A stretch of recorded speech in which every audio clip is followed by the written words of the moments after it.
바다에서 만난 인문학 41회 바다 앞에선 조선의 운명 계속하고 있습니다. 지금으로부터 약 140년 전의 일입니다. 그러니까 본 방송을 들으시는 분들께서는 여러분들의 정조 할아버님이나 고조 할아버님이 살아계실 때 일인데요.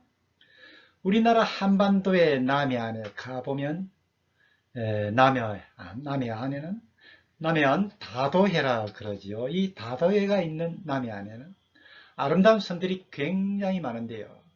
거문도라는 좀 비교적 큰 섬이 있습니다. 이 거문도에서 있었던 일인데요.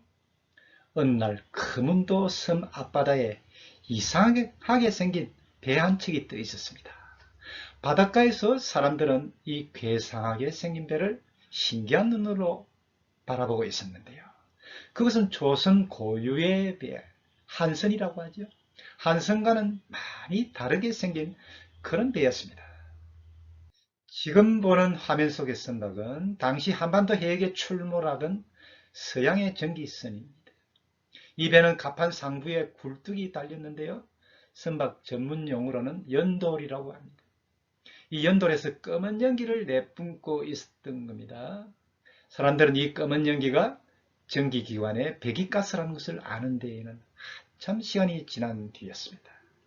이것은 그때까지만 해도 언둔의 나라, 조용한 아침의 나라 조선으로서는 마른 하늘의 날벼락 같은 일이 되겠는데요. 이양선이라고 그러지요. 당시 한반도 수역에 출몰하던 서양의 배들을 우리 조선 사람들은 이양선이라고 불렀습니다. 물론 한반도 수역에 이양선이 출몰한 것은 그 이전부터의 일이었습니다. 지금부터는 전기기관 이야기를 좀 하겠는데요. 실용적으로 쓸 수 있는 전기기관이 처음으로 나온 것은 영국의 뉴커먼이라는 사람에 의해서 만들어졌는데요. 그 후 영국 글래스고 대학에 이 글래스고 대학의 수리 공장의 기술자들 중에 제임스 와트라는 사람이 있습니다. 제임스 와트 아시죠? 우리는 전기기관이라는 말을 하면 흔히 제임스 와트라는 사람을 가장 먼저 떠올리지요. 이 사람은 뉴커먼의 전기기관을 개량을 해서 보다 강력하고 효율적인 그런 전기기관을 만들어냅니다. 이 전기기관은 유럽에서는 처음에는 광산에서 석탄이나 광물을 캐내는 이 광산에서 쓰여졌는데요. 이 광산은 광물을 캐내기 위해서 땅을 파고 굴을 만들고 지하로 다 내려가지 않습니까? 경도라 그러지요. 이때 경도에는 바닥에 물이 고이게 되는데요.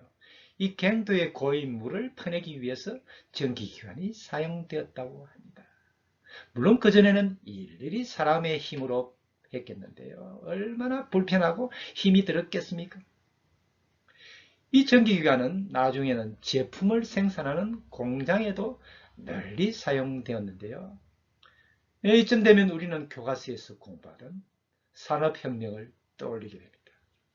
당시 영국 사회 그리고 유럽 사회에서 전기기관은 만능기계로 각광을 받게 됩니다. 그런데 여러분, 유럽 사회에서 근대 유럽 산업사회에서 이와 같은 전기기관은 말이죠. 사실은 어느 날 갑자기 태어난 건 아니거든요. 이것은 고대로부터 이어온 과학기술 연구의 산물이다. 이렇게 말을 할 수가 있습니다. 물을 끓인 전기로 동력을 얻고자 하는 시도는 아주 옛날부터 있어 왔는데요. 유럽에서 전기의 힘으로 기계를 작동시키려는 연구는 자본주의적 열정과 환경이 갖추어져 가던 18세기 들어서부터 본격적으로 이루어지기 시작했습니다. 이 15세기, 16세기의 유럽은 나라들마다 당시 유럽은 아직 국가의 형태가 완전히 갖춰지지는 않았다고 합니다. 당시 유럽의 정치 사회적 집단은 영주국, 소군주국, 대군주국, 왕국, 도시국가 대략 이런 형태로 말을 할 수가 있겠는데요. 당시 유럽은 나라들마다 부국 강병을 외치면서 중상주의를 표방하기 시작했는데, 이렇게 한 것은 중세의 장원제도, 봉건제도와 관련이 있습니다. 서양은 중세 내내 많은 전쟁이 있었습니다. 영주국, 소군주국, 대군주국, 왕국, 도시국, 이런 형태로 언급할 수 있는 나라들이 또는 귀족과 그 가문들끼리 갈등과 전쟁이 끊이지 않았습니다. 이 사람들은 특별히 전쟁을 전문적으로 담당한 계층이 있었는데요. 이와 같은 사회적 계층을 기사라고 불렀습니다. 이 기사는 중세 사회의 중요한 계급 문화를 형성해 갔는데요. 이러한 전쟁과 함께 사람들이 이동을 했고요. 점령지에서 획득한 전리품이 전성국의 땅에 가져가졌고요. 점령을 당한 곳에서는 점령국의 문화가 소개되고 이런 식이었죠.